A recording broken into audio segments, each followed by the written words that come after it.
बस मुझसे तो अब और नहीं झेला जाता। क्या सोचकर आई थी और क्या बनकर रह गई। क्या हुआ सुप्रिया, क्यों सुबह सुबह गुस्सा हो रही हो? भूख ही लगी है तो खाना खाओ। आप तो ना बस रहने दीजिए, मुझे गुस्सा मत दिलवाइए। अरे लेकिन हुआ क्या, बोलो तो। क्यों मेरी बीवी का गुलाब सा चेहरा मुरझाया हुआ है? अपनी उस बहन का कुछ करिए। मुझे क्या इसीलिए ब्याह कर लाए थे कि मैं उसकी नौकरानी बनकर रहूं? सुप्रिया, ये तुम भी अच्छे से जानती हो कि वो तुमसे ज्यादा काम करती है। अरे वो है तभी तो तुम्हें आराम है। रहने दीजिए जी। और आप ये मत भूलिए कि आपके माँ बाप तो है नहीं, तो बड़ा भाई होने के नाते आपको ही उसकी शादी करनी पड़ेगी। तब कहाँ से लाओगे शादी और दहेज के पैसे? मैं तो कहती हूँ जितना जल्दी हो सके उतना जल्दी उसे इस घर से निकाल दो। और फिर मेरी 5 साल की दिया भी है, कल को मुझे इसके बारे में भी तो सोचना है।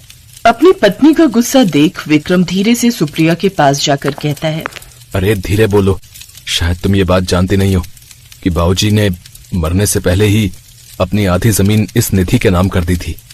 इसलिए उससे जितना प्रेम से रहोगी उतना ही फायदे में रहोगी। क्या? अगर ऐसा है तो 1 मिनट, दीवारों के भी कान होते हैं। आप जरा अपने कान इधर लाइए। सुप्रिया अपने पति के कान में कुछ ऐसा कहती है जिसे सुन विक्रम बहुत खुश होता है। कीरतपुर गांव में 20 साल की निधि अपने भैया भाभी के साथ रहती थी। उसके माता पिता का देहांत हो चुका था, इसलिए अब वही उसका सहारा थे। लेकिन उसकी भाभी सुप्रिया एक तेज तर्रार महिला थी जो कि निधि को बिल्कुल भी पसंद नहीं करती थी। लेकिन जमीन में हिस्सेदारी का नाम सुनकर अब सुप्रिया के मन में लालच आ गया और अब वो निधि से प्यार से पेश आने लगी। फिर एक रोज जब निधि रसोई में खाना बना रही थी तो सुप्रिया उसके पास गई। अरे निधि, मेरे रहते तुम ये सब क्यों कर रही हो? लाओ मैं खाना बना देती हूँ, आप तो बस आराम करो। भाभी खाना बस बन गया। सुप्रिया उदास चेहरा लेकर खड़ी हो जाती है। क्या बात है भाभी, बड़ी उदास लग रही हो? वो बात ही ऐसी है, दरअसल तुम्हारे भैया शहर में बिजनेस शुरू करना चाहते हैं। अब तुम तो जानती हो खेती बाड़ी में उतनी कमाई नहीं हो पाती। लेकिन क्या भाभी, साफ साफ कहो। उन्हें बिजनेस में लगाने के लिए पैसों की थोड़ी कमी पड़ रही है। इन्होंने सोचा अपनी जमीन बेचकर ये कमी पूरी कर लेंगे, लेकिन तब भी उतने पैसे नहीं हो पा रहे हैं। तो सोच रही थी अपने गहने गिरवी रख दूं। नहीं भाभी, वो गहने माँ के हैं। उन्होंने बड़े प्यार से अपनी बहू के लिए बहुत पहले ही बनाकर रख लिए थे। वैसे विक्रम भैया को जो कमी पड़ रही है उसके लिए आप मेरे हिस्से की जमीन बेच दो। जमीन बेचना तो मैं नहीं चाहती, लेकिन भैया की काम आएगी तो मुझे कोई दिक्कत नहीं है। ये सुनकर विक्रम और सुप्रिया बहुत खुश होते हैं और अगले दिन ही जाकर विक्रम वो जमीन बेच देता है और उससे मिलने वाले सभी पैसे रख लेता है। ऐसे ही 10 दिन बीत गए। फिर सभी ट्रेन में बैठकर शहर की ओर चल पड़े। सफर के दौरान निधि और दिया बहुत खुश थे। ये ट्रेन तो कितनी बड़ी है और इसमें झूलने में कितना मजा आ रहा है। आपको याद है भैया, हम बाबा से कितना लड़ते थे कि हमें भी कभी शहर घुमा लाओ, लेकिन वो हमेशा हाँ में ही टाल देते थे हमें। और आपका बहुत बहुत शुक्रिया भैया जो आप मुझे भी अपने साथ शहर लेकर जा रहे हो, नहीं तो मैं तो अकेले गांव में रहकर उदास ही हो जाती। निधि, तुम्हारे कारण ही तो हम शहर जा पा रहे, फिर तुम्हें कैसे न ले जाते। और हाँ, अब वहाँ रहकर जी भरकर देख लेना पूरा शहर। ये कहकर विक्रम सुप्रिया की तरफ देखकर मुस्कुराने लगा। उन दोनों के दिमाग में तो कुछ और ही खिचड़ी पक रही थी। इस तरह बातें करते हुए सफर कट गया और वो दिल्ली के निजामुद्दीन रेलवे स्टेशन पर आ पहुँचे। क्या यही शहर है भैया? यहाँ तो इस स्टेशन पर ही कितनी भीड़ है। इतने लोग तो हमारे पूरे गाँव में भी नहीं होते। इसीलिए तो इसे शहर कहते हैं, सपनों की नगरी। बाबा, मुझे भूख लगी है, कुछ खाना है। हाँ भैया, भूख तो मुझे भी लगी है। वो देखो वहाँ ब्रेड पकौड़े मिल रहे हैं, आप वही ले आइए। मैं नहीं, मुझे तो बहुत जोरों की आई है। मैं शौचालय होकर आता हूँ, तब तक तुम उस लंबी लाइन में लग जाओ। हाँ निधि, मैं भी दिया और इस सामान के साथ यहीं खड़ी होती हूँ, तब तक तुम ले आओ। अच्छा ठीक है, मैं ही जाती हूँ। निधि ब्रेड पकौड़े लेने चली जाती है और इधर विक्रम और सुप्रिया दिया के साथ दूसरी ट्रेन में चढ़ जाते हैं। दरअसल निधि के भाई भाभी उसे छोड़कर जाने की फिराक में थे, क्योंकि पैसे मिलने के बाद अब निधि उन्हें बोझ लगने लगी थी। वहीं दूसरी तरफ इस बात से अनजान निधि लंबी लाइन में लगने के बाद सबके लिए ब्रेड पकौड़े पैक करवा कर ले आई, लेकिन लौटने पर उसने अपने भैया भाभी को वहाँ नहीं पाया। कमाल है, भाभी यहीं तो खड़ी थी दिया के साथ। ओह अच्छा, हो सकता है वो भी शौचालय गई हो। कुछ देर यहीं इंतजार करती हूँ।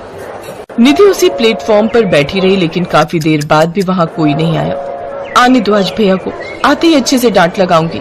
बेचारी निधि, जिसने माँ बाप के जाने के बाद अपने भैया भाभी को ही माता पिता माना था, आज वही उसको अनजान शहर में अकेला छोड़कर चले गए। सुबह से रात होने को आ गई, तभी एक स्टेशन मास्टर उसके पास आया। बेटी, सुबह से देख रहा हूँ तुम यहाँ अकेली बैठी हो। यहाँ किसी को लेने आई हो क्या? नहीं स्टेशन मास्टर जी, मैं तो अपने भैया भाभी के साथ गांव से शहर आई थी, लेकिन उन्होंने मुझे ब्रेड पकौड़े लाने के लिए भेजा और जब मैं लौटी तो यहाँ कोई था ही नहीं। सुबह से शाम हो गई उनका इंतजार करते करते। बेटी, कई साल बिता दिए मैंने इस स्टेशन पर और मैंने कई घटनाएं होते हुए देखी हैं, और अगर कोई तुम्हें भूल कर गया होता या तुम उनसे बिछड़ी हुई होती तो वो अब तक वापस आकर तुम्हें यहाँ से ले जाते। ये सुनकर निधि की आंखों में आंसू आ गए। वो तो ये मानने को तैयार ही नहीं थी कि असल में उसका सगा भाई उसके साथ ऐसा कर सकता है। जहाँ तक मैं समझ पा रहा हूँ वो दोनों जानबूझकर तुम्हें यहाँ छोड़कर गए हैं। नहीं विक्रम भैया, सुप्रिया भाभी, आखिर क्यों तुमने मेरे साथ ऐसा किया? ऐसे 3 दिन बीत गए। निधि भूखी प्यासी दिन रात उसी स्टेशन पर बैठकर अपने भाई के आने की राह देखती। तीसरे दिन रामदीन उसके लिए भेलपूरी लेकर आया। बेटी, आज अगर मेरी बेटी जिंदा होती तो वो शायद तुम्हारी उम्र की ही होती और मैं उससे यूं भूखा नहीं देख पाता। ये लो, मैं तुम्हारे लिए ये भेलपूरी लाया हूँ, मेरी पत्नी ने बनाई है। निधि ने आंसू पोंछते हुए वो भेलपूरी खाई तो उसका मन काफी ठीक हो गया और वो रोते रोते कहने लगी, भेलपूरी बहुत अच्छी है, बस हल्की सी तीखी कम है। अच्छा चलो बेटी, अब घर चलो, और वैसे भी यूं स्टेशन पर अकेले रहना तुम्हारे लिए ठीक नहीं है। निधि रामदीन के साथ उसके घर चली जाती है। रामदीन की पत्नी सरोज ने उसे देखा तो वो खुद को रोक नहीं पाई और निधि को अपनी बेटी की तरह सीने से लगा लिया। बहुत प्यारी है, अब से ये हमारे साथ ही रहेगी। निधि को उनके साथ बड़ा अपनापन लगा। अब निधि वहां रहकर घर के सारे कामकाज करती। वहां रहकर उसने सरोज से अच्छी भेलपूरी बनाना भी सीख लिया। एक रोज, मैं आप लोगों पर बोझ नहीं बनना चाहती, इसलिए मैं भी कुछ काम करना चाहती हूँ। मास्टर जी, मुझे काम दे दीजिए।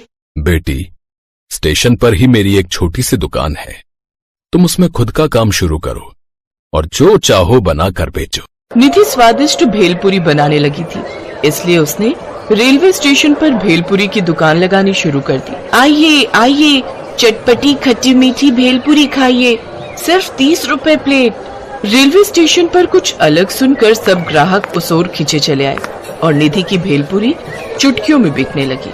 पहले ही दिन उसने 2000 की कमाई कर ली और अब वो दिन पर दिन तरक्की करती रही।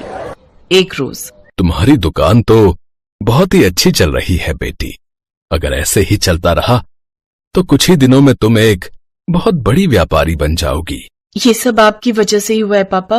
पापा शब्द सुनते ही रामदीन की आंखों में आंसू आ गए। कई महीनों बाद निधि की उसी स्टेशन पर 5 दुकानें हो गई।